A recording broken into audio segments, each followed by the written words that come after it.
you are talking to Miss Ntombenhle from Afrobotanics. Okay, tell us about Afrobotanics. Thank you for having me. So, Afro Botanics, we manufacture natural hair, body, and baby products using Afro botanical ingredients. We also do eco friendly home care products such as eco friendly and anti germ dishwash and hand washes.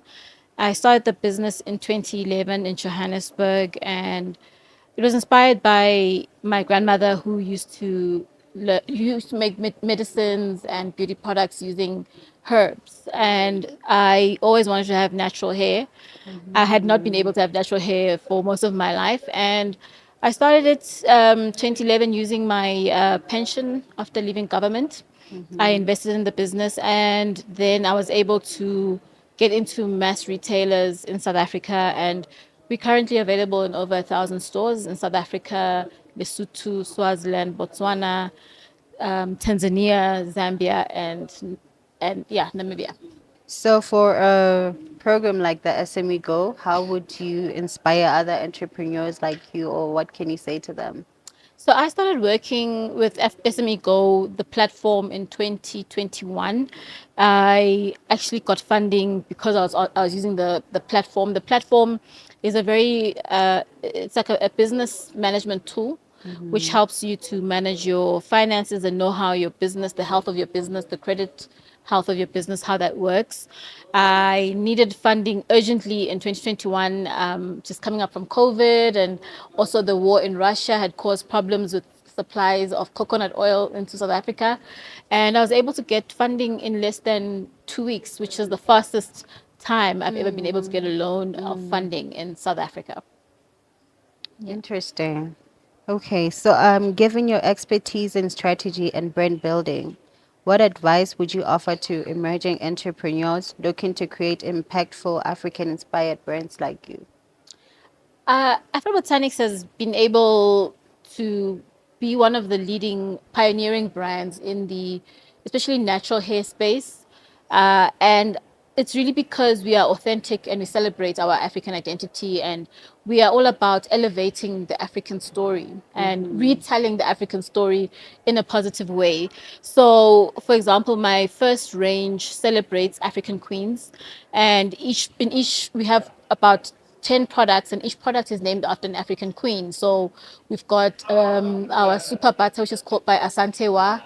Asantewa is an African queen from Ghana.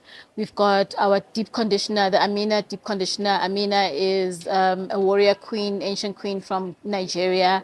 We've got our Nzinga treatment, which is named after the warrior queen of Angola. So we use our storytelling, our unique African identity, to tell stories, to inspire women to be their best version of themselves, to be their own kind of beautiful, and to celebrate that, and to celebrate using our products to get the best hair that they can be. So that has been our strategy, and that's how we've been able to differentiate ourselves from American brands, which come into the country with a lot of marketing budget. But people are able to resonate with what we are trying to sell. But of course, it's important to also ensure that the quality of our products is very good, is on par as well. Yes, So yes. that's how we've been able to emerge as one of the leading brands in the natural hair care space in the South African market. Yeah. Impressive, impressive.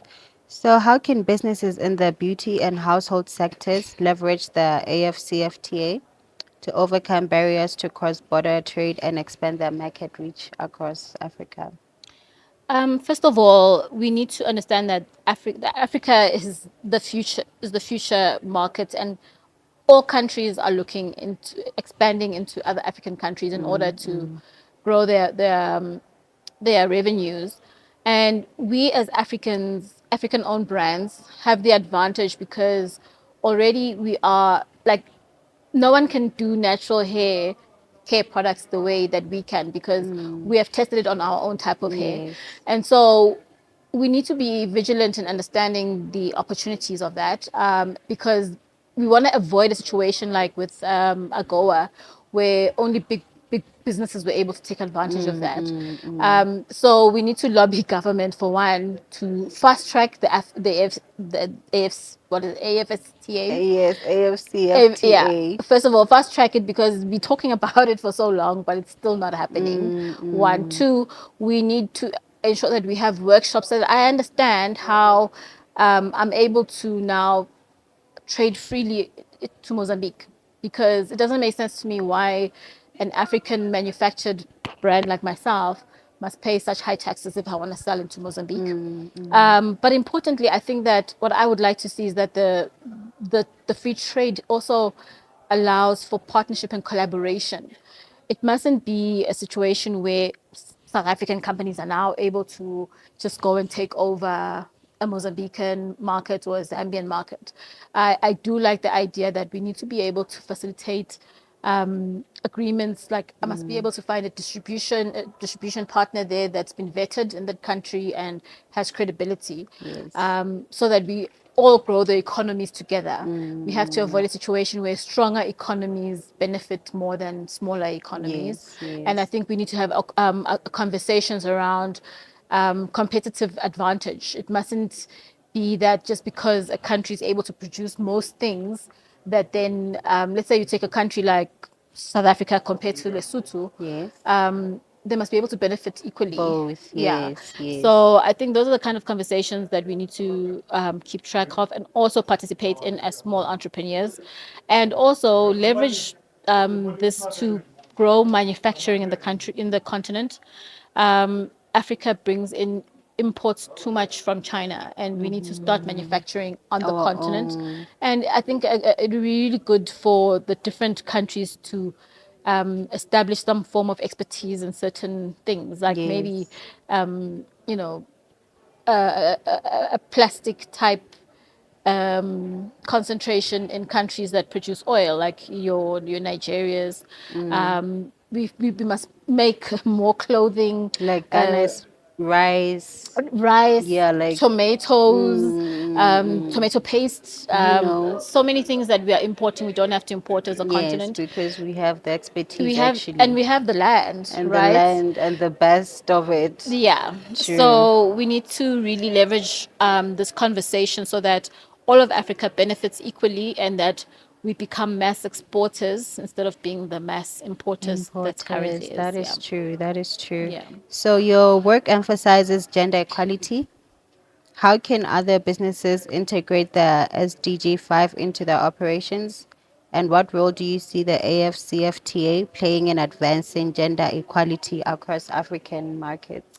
Gender equality is so important because, one, we're talking about half of the population, and what gender equality, especially in the work that I do, it unlocks the economy. If women are able to earn money equally to men, that's more money available in the economy. That's more money that's available to for taxation for governments. That's more money available for purchasing power, especially because women actually make most of the purchasing True. decisions. But importantly, for the social aspects of things, where, like in a country like South Africa, where women are, because of economic disparities or inequalities, there's a lot of domestic violence, gender-based violence, and it's a lot of the time it's tied to the fact that women are not able to move away from men because they are financially dependent Dependent on on them. them. That's And true. a lot of the time also you find that when it comes to the economy and trade, women are still, the marketplace type, where we are trading like smaller goods, like daily fresh goods, like your bananas and your shoes. And yet women have the capacity to build manufacturing businesses like mine. Industries. Yes.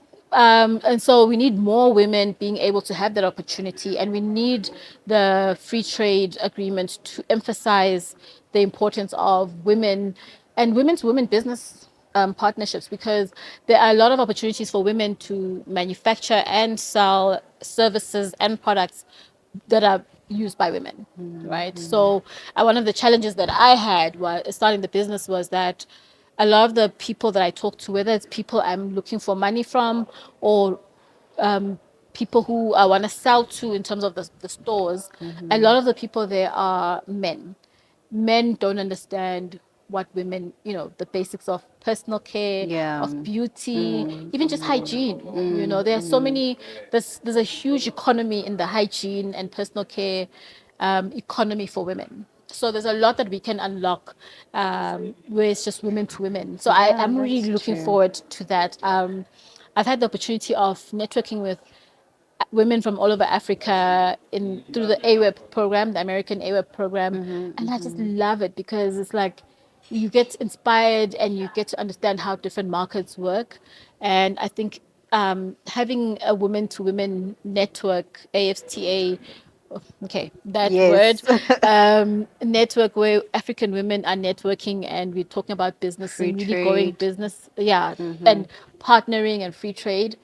I think that you'll see Africa really move, and we can see change in the next 10 to 15 years. Yeah, We can develop Africa. yeah. Okay, great.